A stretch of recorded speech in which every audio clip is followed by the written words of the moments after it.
Recordemos, chicos, que para una juntura PN y chicas, que para una juntura PN, es decir, tenemos un material tipo P de un lado y un material tipo N del otro, y vamos a tener un punto de juntura, ¿verdad? Donde podemos expresar esta parte de acá, vamos a decirlo como en términos de X como el 0, ¿verdad? De aquí para atrás negativo, de aquí para adelante positivo. Eso es porque este eje para nosotros es X. ¿Ok? Porque es a través de la distancia. Entonces, vamos a decir que esta zona interna, llamada zona de vaciamiento, tiene una característica respecto a portadores que era. ¿Quién recuerda cuál es la característica de esta zona interna? Supongo que hay una variación de potencial. Ok. Para eso, tenemos que devolvernos a un poquillo más, ¿verdad? Y recordar que internamente lo que es la juntura PN, ¿verdad? Se descompone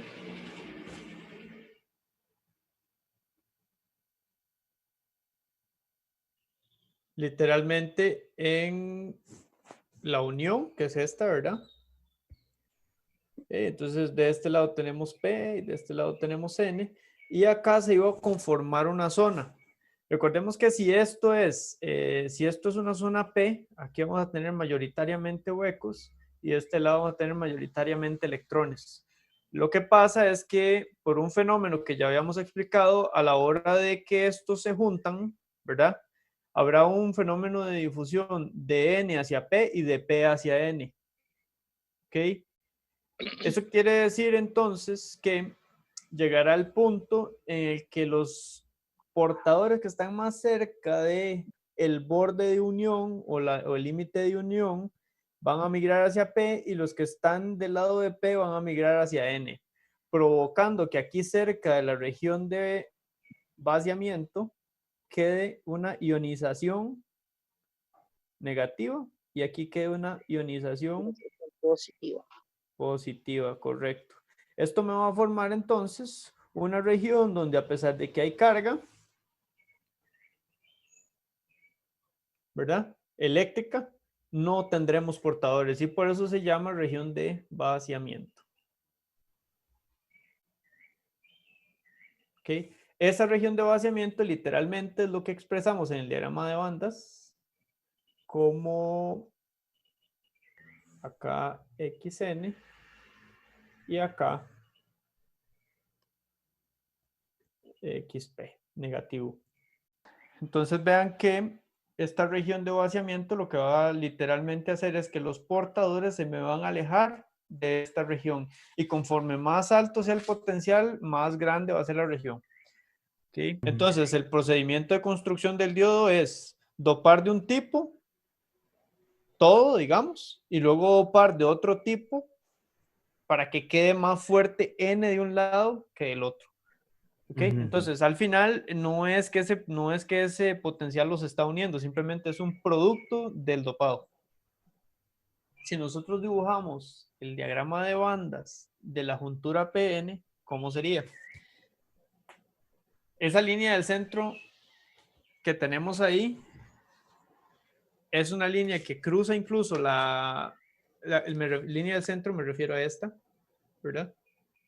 Cruza de lado a lado de forma directa. ¿Debido a qué cosa? ¿Quién es esa línea? Para marcar el nivel de Fermi. Ok, el nivel de Fermi es el mismo, ¿verdad? A ambos lados de la juntura. Ok, entonces, asumimos que internamente él simplemente cruza la región de vaciamiento. Ok, entonces decimos, por acá tenemos el nivel de Fermi. El nivel de Fermi, ¿verdad? Será constante a ambos lados de la juntura. Y si de este lado izquierdo es el P, entonces podemos decir que en algún lado tendremos la banda de conducción y en otro lado tendremos la banda de valencia. ¿Cómo quedaría este lado izquierdo de la juntura PN? ¿Dónde queda este nivel de Fermi? ¿Entre la banda de conducción y el nivel intrínseco o entre el nivel intrínseco y la banda de valencia? Si es P. Entre la de valencia e intrínseco. Entre la de valencia y el intrínseco, ¿ok? El intrínseco queda debajo, ¿no? ¿Seguros? Sí. Al final creo que el intrínseco termina debajo del nivel de Fermi, pero al inicio está El arriba. intrínseco está encima. El intrínseco está encima, tiene toda la razón César. Recuerde que esto es P, ¿ok? Para que sea P, la característica es que el nivel de Fermi quedará por debajo del nivel intrínseco de energía del material de silicio. ¿Ok? Eso quiere decir entonces que acá en algún punto tendremos una línea que nos describa precisamente el nivel intrínseco de energía. ¿Ok? Entonces, el nivel de Fermi del lado P nos quedará entre el nivel intrínseco y la banda de valencia. Tratemos de visualizar que el material P solito tiene un dopado de forma tal que el nivel de Fermi se desplaza hacia abajo del nivel intrínseco de energía del silicio. ¿Ok? Y el material que es dopado tipo N quedará o desplazará el nivel de Fermi del material hacia arriba del nivel intrínseco del silicio. Entonces, si tenemos que es el lado P, el nivel de Fermi nos debería quedar por debajo del intrínseco. Está haciendo falta que al doble de esto esté S, para que se aclare un poco. Banda de conducción. Del otro lado, entonces, tendremos este comportamiento, más o menos por acá. En el nivel de Fermi está entre la banda de conducción y el nivel intrínseco.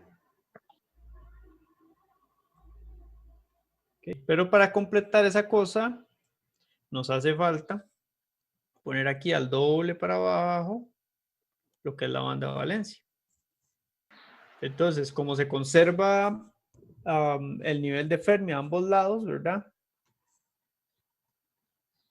Que, como bien lo mencionó César, este sería el nivel de Fermi de N y este sería el nivel de Fermi de P. ¿Okay? Entonces va a haber algún doblamiento de bandas que eso nos dice entonces más o menos cuál de todos usar. ¿Ok? Entonces, vean que de P a N vamos a tener un doblamiento de bandas hacia abajo, ¿verdad? Repetimos entonces para todos.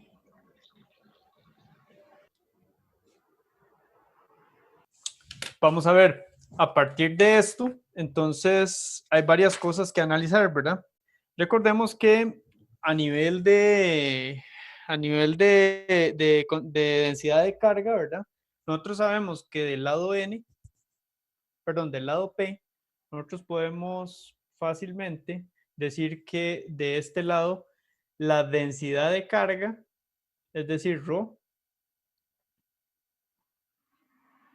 es igual a la carga por todo lo que tenemos ahí. Vean que tenemos lo que es el dopado, los minoritarios y los mayoritarios, que sería en este caso, tenemos del lado P, entonces tendríamos P del lado P. ¿Ok? Y como esta cosa, esto me va a estorbar ahí, y como esta cosa está en equilibrio, entonces decimos que esto es igual a 0. Eso es del lado P, ¿verdad? Del lado N, la densidad de carga varía en el sentido de que tendríamos entonces, en lugar de esto negativo,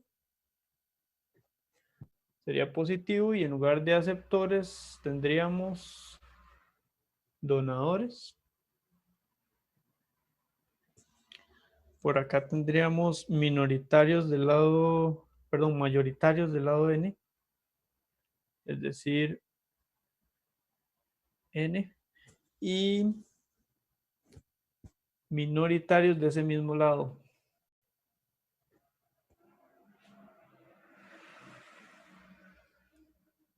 Okay.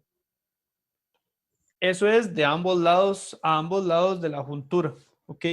¿Qué pasa en el medio? En el medio nosotros no podemos decir que es 0 porque ahí sí tenemos carga. ¿Ok? Entonces, en el medio me refiero a la zona de vaciamiento. Esto que está acá es en los extremos.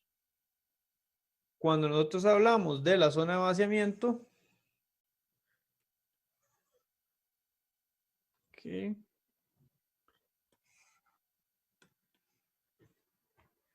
¿Cuál es la diferencia? Que solo hay mayoritarios, ¿no? Que solo hay mayoritarios, segurísimo. ¿Por qué solo hay mayoritarios en la zona de vaciamiento? No sé, profe, no me acuerdo la llegas. explicación exacta, sí, no. Ok. No sería porque los mayoritarios de cada lado se mueven para el otro, o sea, para el lado contrario. Pero en ese caso no sería más bien que están solo los minoritarios. Solo minoritarios. Chicos, vean el nombre de la zona, vaciamiento. ¿Hay portadores? No. Ok. Si no hay portadores, entonces fácilmente, nosotros nada más agarramos y nos los volamos. No hay portadores de ningún tipo. Y tampoco es igual a 0, porque si hay carga.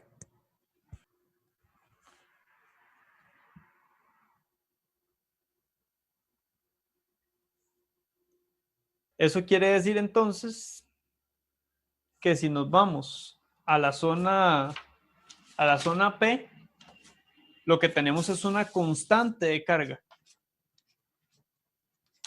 en esa zona, con un signo negativo, como lo podemos ver por acá. Vean que este de acá, aceptores, se refiere a P. Lo movemos por acá. Y podemos representar la densidad de carga de estos amigos acá.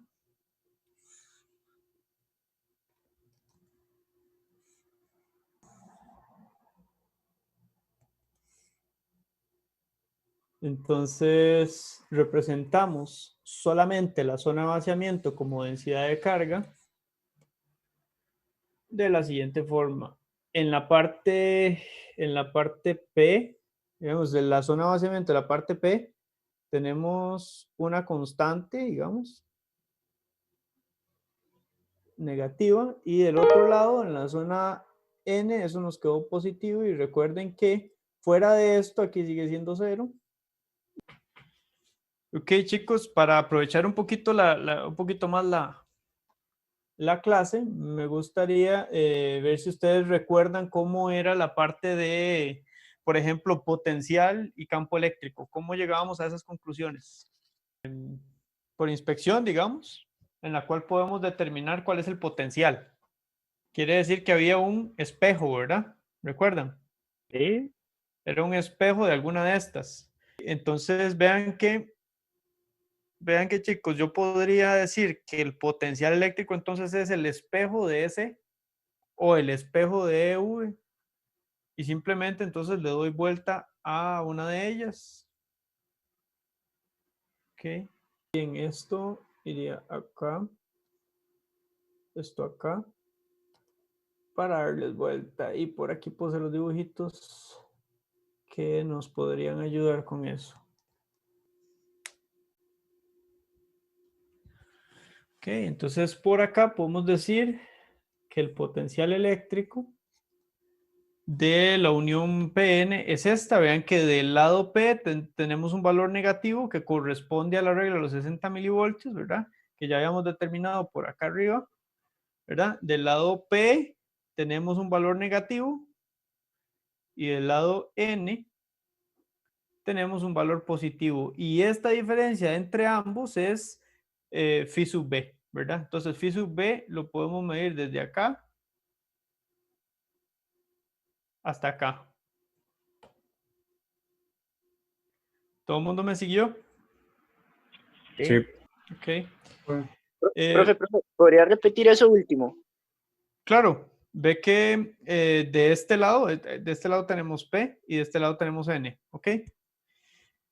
De acuerdo a la ecuación, no sacamos ninguna ecuación, en clase sí lo hicimos, pero de acuerdo a la inspección es el espejo de SE o el espejo de EV, etcétera. Hicimos el de SE, que viene siendo básicamente lo mismo, y del lado P el potencial nos quedó negativo o por debajo del cero, digamos.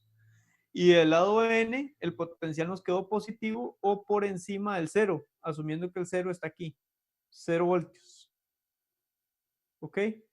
Podemos trazarlo por ahí, digamos que una línea de 0 voltios, espero que en el centro. Vamos, entonces podemos decir fácilmente que aquí hay 0 voltios. ¿Ok? Si hay 0 voltios, vemos que del lado P, el potencial respecto al intrínseco, que sería, digamos, ese 0 voltios, es negativo.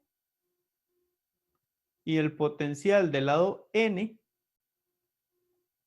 quedó por encima del 0 voltios respecto al intrínseco, ¿verdad? Que es ese 0 voltios. Queda positivo. Y la diferencia de ellos dos será la resta del positivo menos el negativo. Es decir, la diferencia que tenemos entre los dos acá. Phi sub E o tensión de built-in voltage, que es el potencial empotrado. ¿De acuerdo? Sí, profe, muchas gracias. Mucho gusto. Profe, Ujú. en clase, también en las gráficas, ¿puede subir un momento? Sí, Por señor. favor. Bueno, sí, en clase también hicimos la de campo eléctrico, que es como como una línea hacia abajo en el lado P. O sea, sí, esa no. O sea, Falta. ¿de dónde sale de la fórmula de campo eléctrico para suponer que eso es así? Claro, ya vamos entonces. Muy bien, campo eléctrico. ¿Y de dónde sale? Recuerden, chicos, que para campo eléctrico, vamos a empezar a escribir. Para campo eléctrico, ok. Nosotros tenemos una ecuación que dice que el diferencial de epsilon por el campo eléctrico a través de la distancia es igual a la densidad de carga. ¿Ok? Por condiciones de borde para el campo eléctrico y mediante un cambio de variable podemos pasar este diferencial de distancia a este lado y hacer una integración. Entonces, considerando lo que son condiciones de borde, ¿recuerdan cuáles son las condiciones de borde? Están en los apéndices del Pedro Julián, apéndice B. Y básicamente lo que dice es que el campo eléctrico, precisamente en el límite, no puede cambiar mucho porque se ocuparía mucha energía para contener la zona de vaciamiento. Entonces, condición de borde es que de donde pasamos de la parte P a la parte N es el mismo campo eléctrico. Esto más un cambio de variable nos dice entonces que podemos tomar X como a la hora de pasar acá, vean que lo que estoy haciendo es integrando a ambos lados, ¿verdad? Por eso el cambio de variable, desde menos XP hasta X, ¿verdad? Esto me daría el lado P, ¿verdad?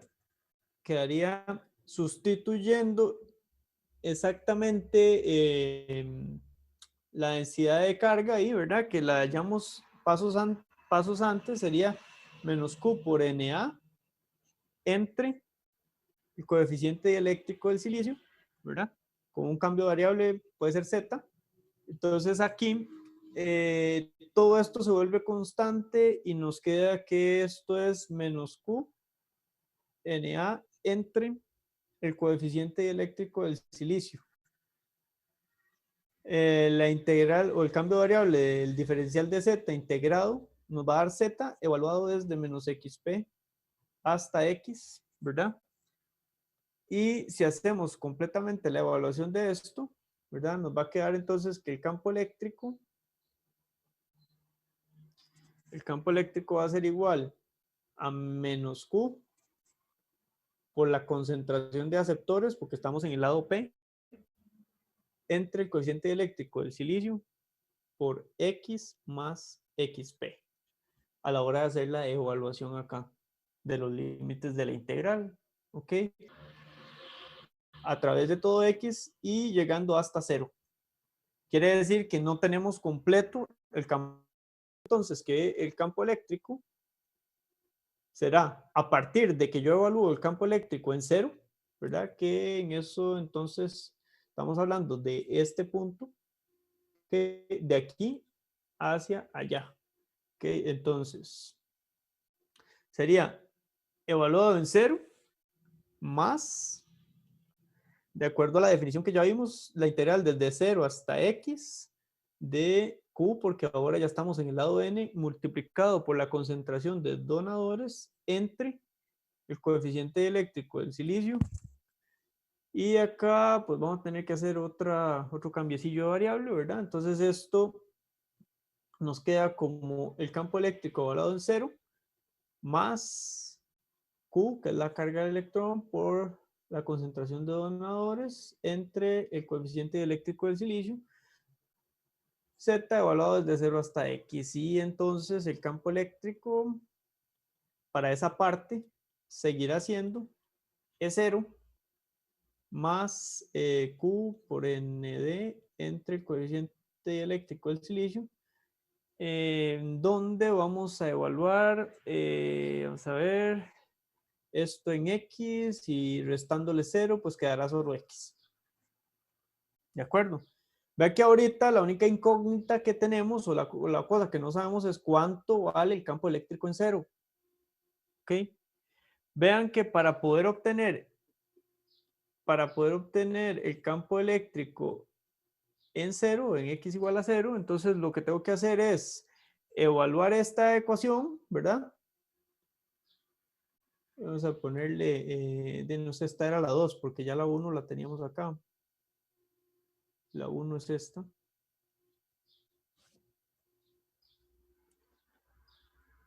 Okay. Evaluar 2. Vean que el campo eléctrico está dependiendo de la densidad de carga, donde no hay densidad de carga. Zona de vaciamiento, ¿no? No, porque ve que en la zona de vaciamiento, que es precisamente desde acá hasta acá, sí la hay, pero en el límite, en XN, se hace 0. Pues sí. Entonces, pues ahí, ¿verdad? Sí. Cuando X es igual a XN. Correcto. Entonces, cuando X es igual a XN, nosotros sabemos que el campo eléctrico se nos hace 0 porque la densidad de carga es 0. Entonces, 0. Bueno, no terminamos en X igual a X u N.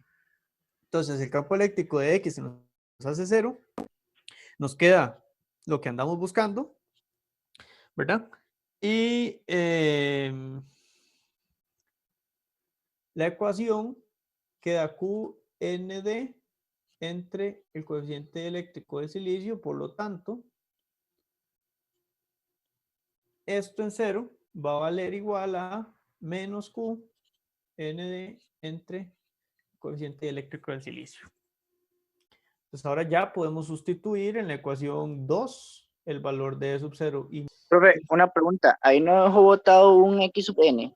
Lo más probable, vamos a ver. Sí, claro, porque esto está evaluado en X sub N. ¿Verdad? No, ahí no. Sí. Ok, entonces aquí X sub N. Entonces ahora bien, tenemos que el valor del campo eléctrico a través de X del lado N será menos Q por ND XN entre coeficiente eléctrico del silicio más Q por ND X entre el coeficiente eléctrico del silicio. Ok, sacamos todo lo que se puede sacar a factor común, nos queda Q por la concentración de donadores entre el coeficiente eléctrico. Okay. Entonces, esto sería X menos XN, ¿cierto? Tendríamos que esto sería válido para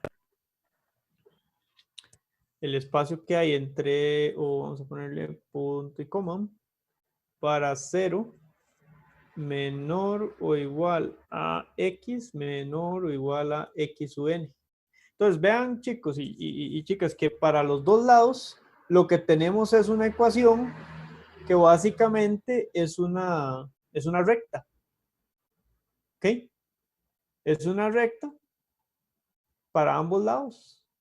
Aquí está la del lado P con pendiente negativo, una recta, y la del lado N con pendiente positiva, donde el valor de X se le va a restar el X sub N y el X sub N, ¿verdad? El lado P así, el lado N así, pero esta es la zona de vaciamiento únicamente, porque fuera de ella, ¿cuánto es? Campo eléctrico dijimos que era 0. 0. Ok, entonces por acá tenemos X sub N menos X sub P